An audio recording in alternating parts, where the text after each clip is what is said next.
Y'all, I was in tears this morning as I dropped my kids off at summer camp here in Calgary, Alberta, in Canada.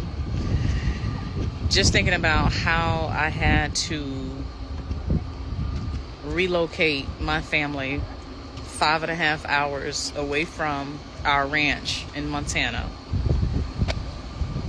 just so that my children can be in an environment where diversity flourishes, just so that we could be in an environment where people are loving and kind. As an American, I had to relocate to another country to find kindness and get in a society, an educated society that values diversity. Several months later. So I have been a help to the economy in Canada, and I am just shocked that I was treated this way, but I don't need any sympathy or anything like that. I know people down in the States have been treated way worse at the border. But I just wanted to say this: be careful if you're going to apply for permanent residency. That is going to, if you don't get in, that will be a target and a mark on you at the border. They have a way of seeing that, and they will hold it against you. So goodbye, Canada. It was nice. I will not ever come back, but I love you guys. Thank you so much. And I'm praying God's best for you. Most people are missing what's actually happening here because on the surface, this just looks like another emotional story. Someone saying they had to leave the United States to find kindness, to find diversity, to find a better environment for their kids. But when you really listen closely, you actually break it down. There's a bigger pattern here that keeps repeating itself over and over again. You probably seen versions of this before. People saying they're leaving the country because of politics, because of racism, because of who's in office, because they feel like the culture has shifted in a way that doesn't align with their values. And every time it's framed the same way, the United States is the problem and somewhere else is the solution. But here's the thing. This story doesn't end the way people expect it to. Now, in this case, you got a woman who says she left Montana, left her ranch, uprooted her family, moved over 5 hours away into Canada because she wanted her kids in what she described as a more diverse, more kind, more educated environment. That's a strong claim. And I want to be clear here. People have the right to move wherever they want. If someone feels like they can build a better life somewhere else, that's their decision. But the moment you turn a personal decision into a broader statement about what a country is or isn't, now it's worth actually examining what's being said because this isn't just about one family moving. This is about the message behind it. You just heard her say that as an American, she had to relocate to another country to find kindness and to be part of a society that values diversity. Pause right there. Think about what that actually implies. That's not just a personal preference. That's a direct comparison. It suggests that those qualities don't exist in the United States in a meaningful way, or at least not enough for her and her family. And if that turns out to be true in her experience, that's something people can talk about. But we also have to separate personal perception from how systems actually operate. Because one of the biggest mistakes people make is assuming that how something feels is the same as how something works.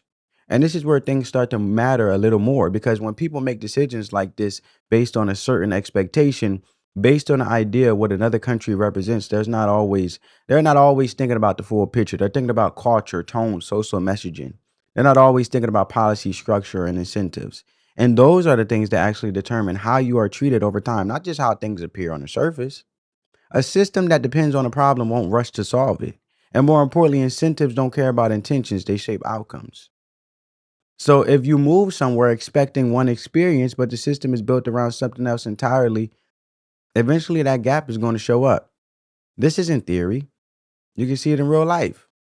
Look at cities like New York, where debates around immigration, public safety, and resources shift quickly depending on policy decisions. Or Chicago, where long-standing challenges around public safety and resource allocations show how outcomes change based on how systems are structured, not just how people feel about them. And that's the part that often gets overlooked in conversations like this because it's easier to say one place feels better than another, but feelings don't override how systems actually function. And when those systems don't align with expectations, that's when people start running into reality. So as we get into the rest of this, don't just listen to what's being said. Pay attention to what it actually means and what happens when expectations meet real world systems. Because this situation right here, it didn't play out the way she thought it would. And once you understand why, a lot of these stories start to make a lot more sense. Okay, y'all. So I want to tell you why I would not recommend you apply for permanent residency in Canada. I'm going to tell you our story. Most of you guys know, ever since this election with Rump, I'm the 92% that didn't vote for him. My family and I decided last year that we would start traveling abroad looking for a second home. Our primary home is in Montana on 46 acres, but we said we were going to start looking for a second home out of the country because we have no idea where we're headed with this guy in leadership. So the first country we chose to explore is Canada. That one of the main reasons is because we live close to the border of Canada. We're about 5.5 hours from Calgary. And so we said, we've been there a lot and we kind of liked it, but we never spent time. We said, okay, let's use the 6-month tourist visa. They give Americans 6 months. Well, we've been there. You guys know I've been posting on TikTok all the positive experiences. Canada is winning in all the ways that matter, in my opinion, right? Canadians are kind. I've talked about that. Well, my mother got sick, very sick in December. I was away back in the States in Georgia with my mother. My mother passed away in January. It's been so hard.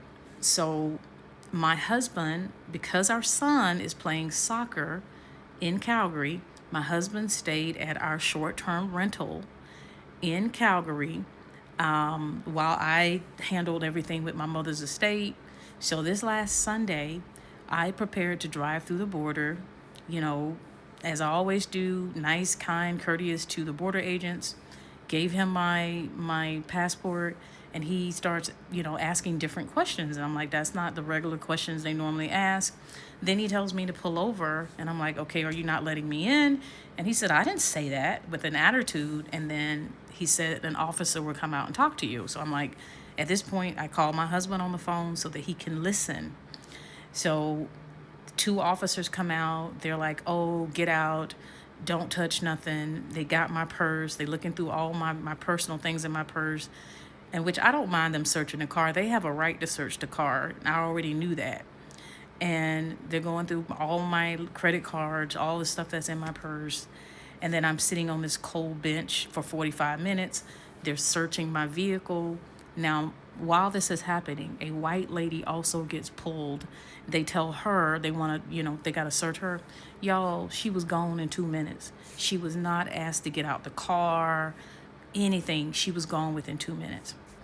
So I'm still wondering what has triggered such a deep search. What is going on?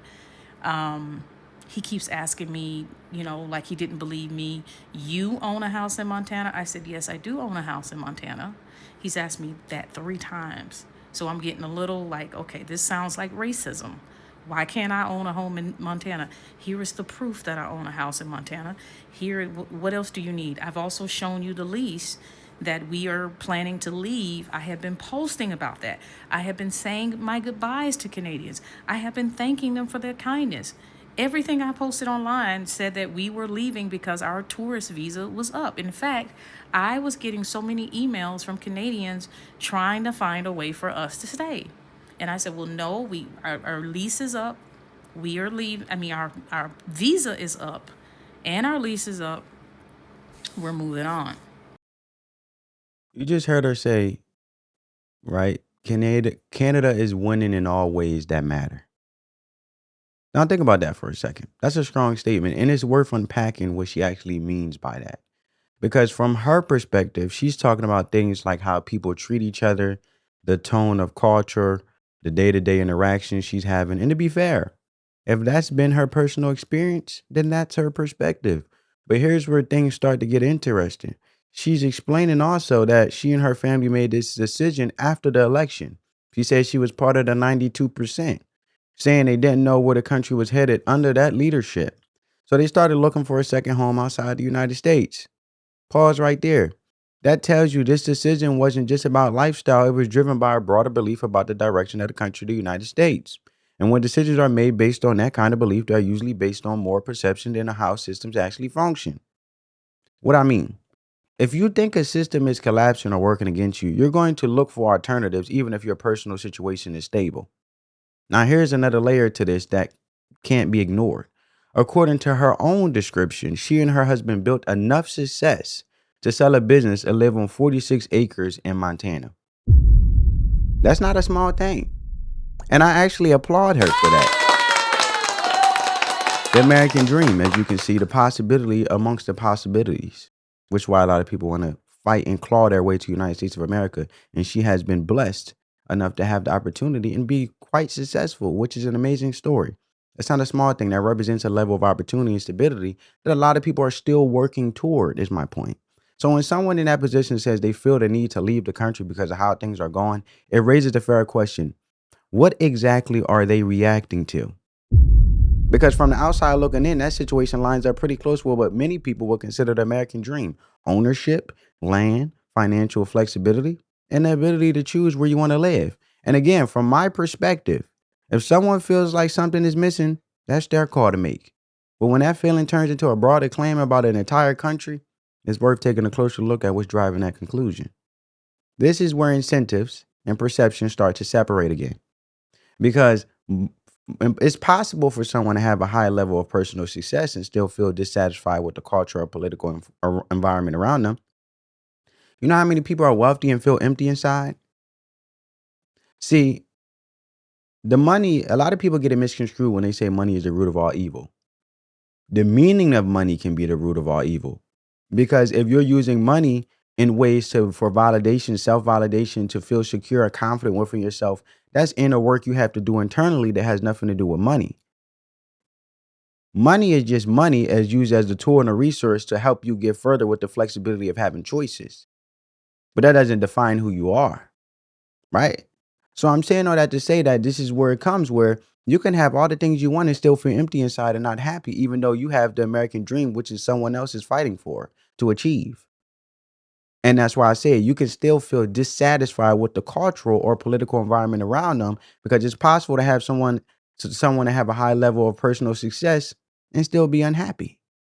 Those two things can exist at the same time, but a system doesn't evaluate based on feelings. It evaluates based on structure, rules, and outcomes. Whatever the system rewards, you're going to get more of. And in the United States, one of the things that the system has consistently rewarded is economic opportunity, the ability to build something, sell it, and create a level of independence. Entrepreneurship, we can call it that, right? That doesn't mean everything is perfect, but it does mean there's a framework that allows outcomes like the one she described to happen in the first place. If the standard only applies when it benefits you, it's not a principle, it's a strategy. And this isn't just abstract, it shows up in real patterns. You can see it in places like California, where people build wealth and then leave for other states due to policy differences. Do you see how many people, the wealthy, fleeing California, right? Even while benefiting from opportunities that allowed them to succeed there. Or look at New York, where people take advantage of economic opportunity, but still debate the direction of policy and leadership. That tension between opportunity and perception is always there. And that's what makes situations like this so important to understand, because it's not just about whether Canada feels better in the moment. It's about whether the system you're moving into actually aligns with the expectations you built in your mind. If you can shape the narrative, you can shape reality, but eventually reality has a way of correcting the narrative. Because we believe in following the laws no matter where we are. So he finally brings me inside of the station and he's like, "Oh, did you apply for permanent residency?" I'm like, "Yeah, last year, but that didn't work out. It wasn't approved." He's like, "Yeah, well, we don't want to make sure that you're not trying to sneak into you're trying to stay in the country illegally. I said, just because I apply for PR doesn't mean that I am planning on just staying in the country. I said, I have a whole house in Montana and we are retired. We're debt free. Do you want to see bank statements? Babe, I can show you some stuff. Like, I've already had shown him my son's soccer schedule. I had already shown him the lease, that the lease was up at the end of this month, March. He had already seen that. I showed him. Family, this is the question I'm asking. And as always, look, I'm not telling you what to think or how to think. We just having a conversation based on this situation. Does it feel weird or does it feel somewhat awkward or just confusing because, or hypocritical? Because she can follow the confines of border security when it comes to Canada, but not the same standard as upholding the United States, where she achieved the American dream to have so much success that she has built up due to her hard work, which I'm not discrediting her for. So how can you follow the rules somewhere else that upholds the same priority of national security and not the other where you build wealth from? Isn't that hypocritical? Let me know if I'm tripping, because I'm confused here.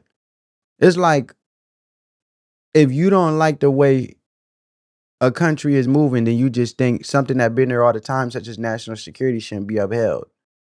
Now, if you want to have a conversation about how to improve it or make adjustments, that's different. But she just totally excluded the United States of America. Say, I'm gone. Run for the races. I root my family. We out. I don't like this. I don't like the leadership. But then the same leadership in Canada is upholding the same thing. Specifically and particularly, we talking about national security when it comes to border control. She's showing them leases. She's showing them she going above and beyond for a country she's not even originally from, but then leave the country that she discredited, basically minimized where she actually came from. Then it wonder, and this is just individuals just saying that I'm seeing across social media. You wonder why individuals, and they have a right to feel how they feel. I'm just saying the overall sentiment of what I came across. I'm not saying I feel this way. They feel as though, you know what? If you want to be this way and discredit and minimize the United States and bad mouthing and bad talking, where you build all your successes, let you be able to have the ability to flee to wherever you call better than the United States of America, well, then don't bring your behind back here. Take you and your beliefs to another country and see how that works out and stay there, no matter if they decline you or not. Now, I'm asking you guys, let me know in the comments. Is that fair to say when you have a hardworking, legal immigrant who came here and done things the right way to be naturalized, or I mean, not naturalized, to go through the process to be able to be American citizen that worked here, scratched and claw from their countries? What about individuals in America who work so hard and continue to do the right thing, being a productive individual in society, being an example of what the roots and foundation of America is based on, being it that it's about to be his 250th birthday? What about those people who are passionate and say, look, I'm not just going to uproot my house, but I'm going to make a difference where we are, but I'm still grateful for the simple fact of how far we came, because if it wasn't for where we at, and which this happened for a reason, because everything has a reason for why it happens, we wouldn't have got this far in the first place based on all the opportunities that the land of the United States of America has blessed me with. So I'm asking, is it fair to say that when individuals like this, whether denied or not, that flee to another country, but sit there and try to belittle the United States where they came from, should they leave their behind back there or be stranded and can't have the opportunity to come back and forth, which she still has the opportunity to do based on the privilege of the United States of America to be able to go back and forth? Let me know what you guys think. We just having a conversation. Picture of my house with my car, because he didn't believe that I owned the house in Montana. Showed him the picture that I took of my car in front of my house on Friday, because I had just got my wheels done. I got them powder coated. And so I showed him the picture that I had texted my husband of the house, the car, all that match. And I said, we have no intention on breaking any laws. And he's like, oh, well, someone here follows you on TikTok. I said, yeah, I know there's an agent that follows me on TikTok. That agent, my husband had that agent one time when he came through. And that agent told my husband to keep up the good, to tell me to keep up the good work. She told my husband, she said, oh, I follow your wife on TikTok. Tell her to keep posting, keep putting them good posts out there. Now, this agent, whoever that is, knows that I've spoken nothing but positivity about Canada. So they use that. They try to use that against me. I'm like, well, so I brought him back to that. I said, what does that have to do with now? I said, I've spoken nothing but positive about Canada. He's like, oh, well, we appreciate that. But, we know there's a lot going on in the USA. I said, I understand that. I said, but I follow rules. And I have no intention on trying to stay here. We have, we have options. You know what I'm saying? We sold our company last year. We are debt free. We are retired. We have been homeschooling for 18 years. Listen, we got plans to go to Portugal, China, Ghana, Kenya. We got a lot of travel plans. Okay. Now this is where the story really shifts because you just heard her walk through that border experience at first. And at first she frames it as something unusual. Extra questions, being asked to pull over, officers searching her car, going through her belongings, and then comparing her situation to someone else who was let through quickly. I want to slow this down for a second because on the surface, it's easier to hear that and immediately jump to conclusion. But you have to ask a more grounded question. What information do the officers have and what are they actually trying to verify? She mentions that she had applied for permanent residency before and then that it was denied and that she had been staying in Canada for an extended period of time under a tourist visa that has a clear time limit. That combination alone changes how any border system is going to look at your situation because from their perspective, they're not evaluating feelings, they're evaluating risk, intent, and compliance with the rules. If you apply to stay in a country permanently, get denied, and then continue going back and forth close to your visa limits, that's going to raise questions in any country, not just Canada. And this is where the misunderstanding starts to show up. She interprets the situation as possibly being about race, especially when comparing how quickly someone else was processed. But from a systems, because she mentioned a white lady, which I don't know what race has to do with anything. I can't stand divisive rhetoric. Why can't we just love each other and come together, man? When are we gonna leave this race stuff alone? But not to go over, but from a systems perspective, border enforcement doesn't operate on what looks fair in the moment. And she don't even know that white lady, hate to use the rhetoric, but quote unquote, because I'm speaking to her story and her situation. She don't know her situation. It's called mind your damn business. Can you mind your business? Always trying to do that rules for me, not for these stuff. Mind your business. Accountability, man. What is it becoming a foreign language? And even if it's a foreign language, it's not like it still can be learned. Anyway, from a systems perspective, border enforcement doesn't operate on what looks fair in the moment. It operates on flags, patterns, and prior history. Duh. According to her own account, she had already signaled interest in staying long term. And that information is visible to border officials. So when they stop or ask more detailed questions and take extra time to verify a situation, that lines up with how immigration systems are designed to work. A system that depends on rules, won't ignore them just because someone feels confident about their intentions. You ever had a conversation, for example, with someone and you had the intent to have a good conversation, but it came because you ever had a conversation, but you had the intent in your mind of good intentions, but in their mind, you may look like you're correcting them or insulting them or whatever the case may be because it's not what's said, it's how you say it. Now, tying this to this with the system and whatever the system awards, like I say, you get more of. So if enforcement exists, it's going to be applied where the system detects risk. You can see this kind of dynamic play out in real world situations all the time. Look at New York, where immigration enforcement and policy debates have become more visible as resources get stretched and systems try to keep up with the demand. You're seeing it with former Mayor Eric Adams, right? When he said that the Biden administration was allowing immigrations and immigrants to flow into New York City in droves, allowed them to sleep in police stations and so forth. Or Chicago, where questions about how to handle incoming populations have forced leaders to make decisions based on capacity, not just messaging. This ain't theory. You can see it in real life. And the same principle applies at a national border. It's not about how someone feels walking through, it's about rather their situation fits within the rules that that country has set. So when the system sees something that doesn't fully line up, it slows things down and takes a closer look. Now here's the bigger point. It's easy to label an experience as unfair when it doesn't match expectations. But expectations don't override the process. See, she thought she was bigger than the program. If this turns out to be exactly as she described, then what you're looking at isn't necessarily hostility, it's enforcement. And that's an important distinction. And why I say that she thinks she a part of bigger than the program, because she feel as though, and you'll see as we get further in the video, that she has put so much into Canadian economy, the Canada economy. She has bought 46 acres of land. Okay, that's your personal choice. But what's that have to do with following the law within the confines of that? So now, based on what you have, basically gives you flexibility to feel like you're above the program to not follow law enforcement, right?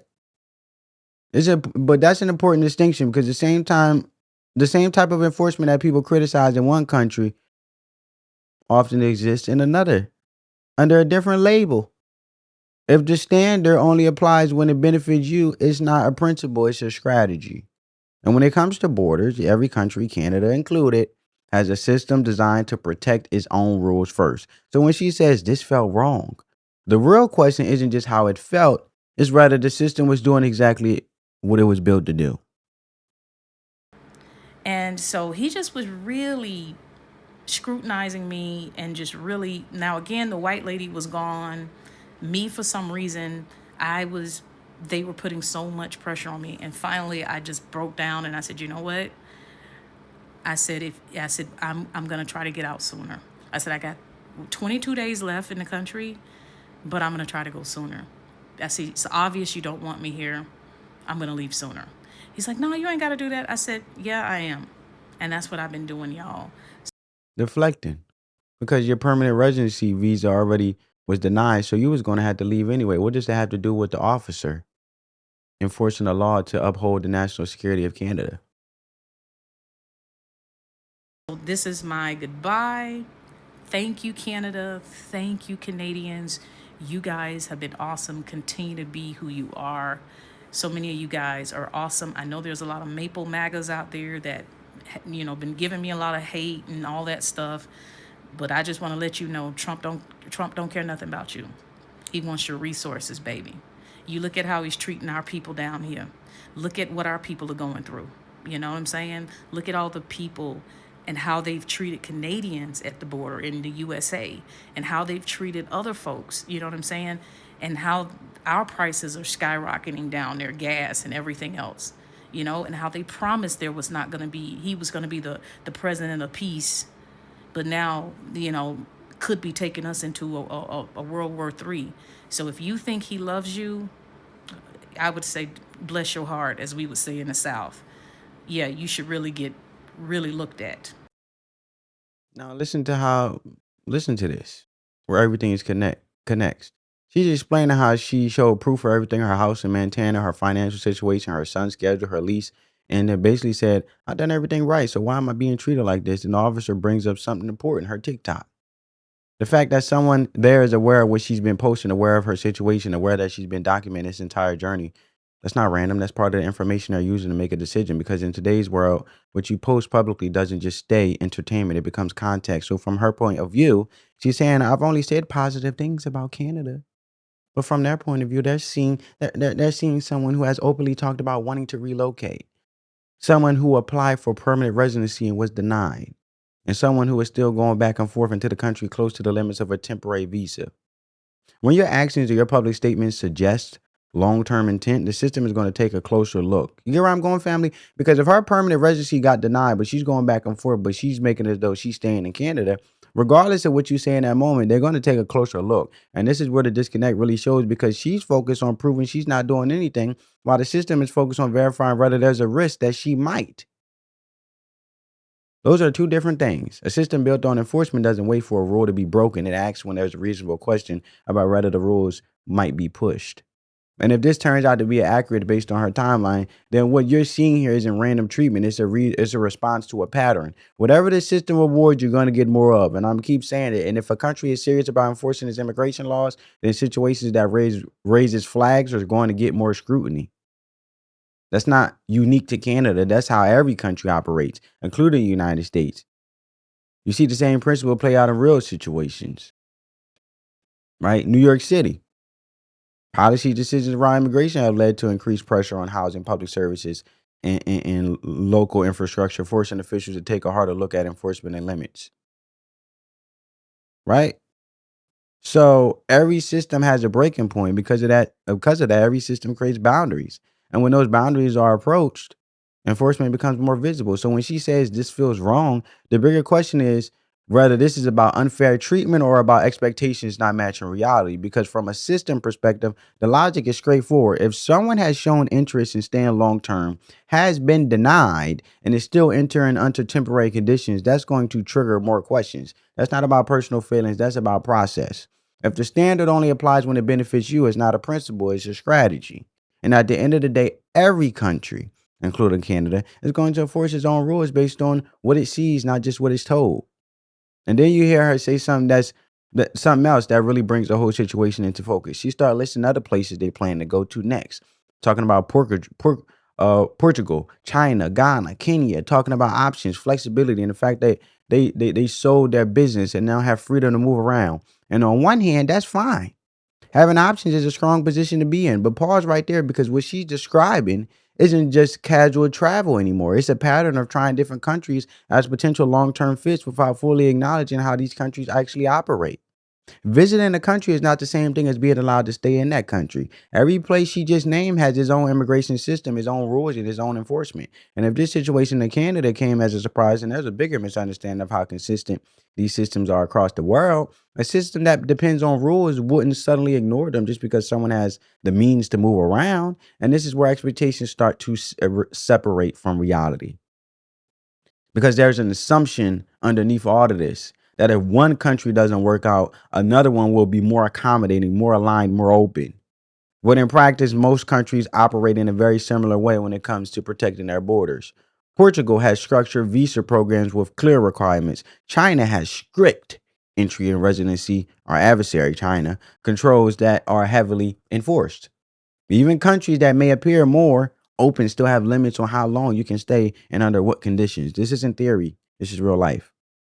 Governments don't build immigration systems around personal preference. They build them around national priorities, economic needs, and long-term stability. Whatever the system rewards, you get more of. And what most systems reward is compliance, not intention. So when you hear her talk about all these future plans, the real question is whether expectations actually match how these systems function.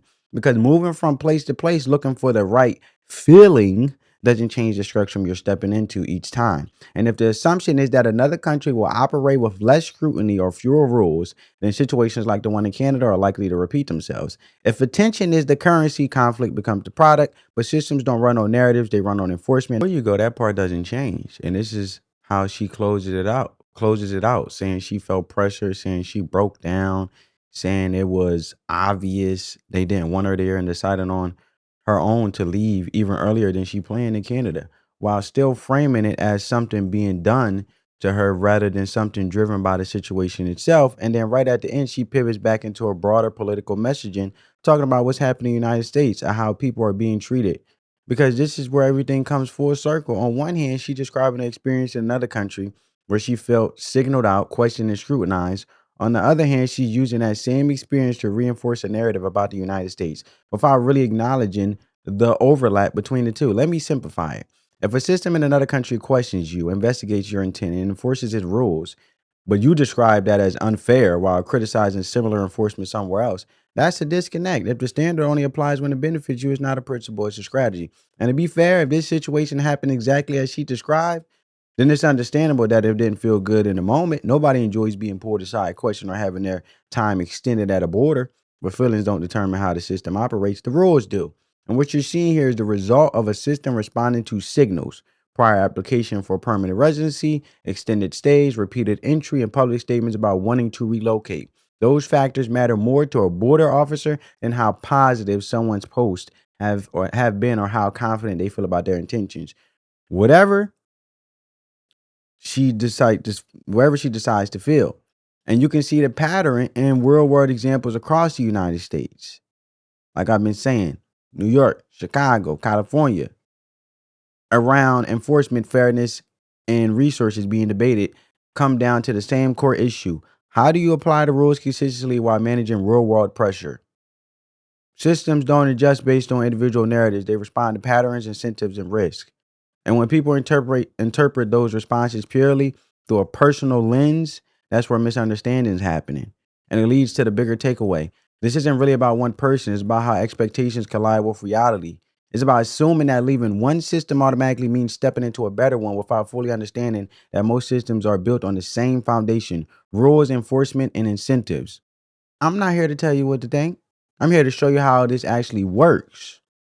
At the end of the day, every country has boundaries, every system has limits, and every process has a reason behind it, even if it doesn't feel that way in the moment. No, he doesn't even care for his own people down there. Unless you are a billionaire. If you are a billionaire, then maybe so. You'll get something out of him. But I would tell you to wake up. Ordinary people, nah. So I have no idea who these border agents were. Maybe they're Maple Magas. I don't know. It's down there in BC. The border there with Alberta and BC. I have no idea. I just know that it could have been handled differently.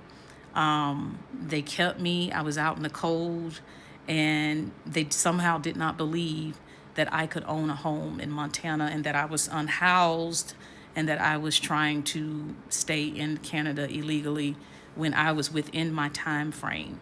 I was within the 6 months that Americans are allowed to be in Canada. I have boosted the economy in Canada. I've spent a lot of money here. And not only that, thousands of people have said that they were visiting Canada just because of all of my positive content. So I have been a help to the economy in Canada, and I am just shocked that I was treated this way, but I don't need any sympathy or anything like that. I know people down in the States have been treated way worse at the border. But I just wanted to say this: be careful if you're going to apply for permanent residency. If you don't get in, that will be a target and a mark on you at the border. They have a way of seeing that, and they will hold it against you.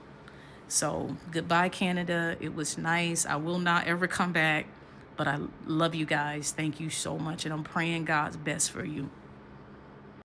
Well, if you already understand that you had to be a part of the process, why wouldn't they see every part of the process in which they have to do their part and you have to do their part? You signed up for the process when you apply. But at the end of the day, if this situation shows anything, it's that perception alone isn't enough to navigate reality. You have to understand how the system actually works. And if this helped you see it more clearly, let me know what you think and subscribe for more breakdowns like this. Spread that peace, love, and positivity. Let the love supersede the hate. Catch you in the next one, family. Peace.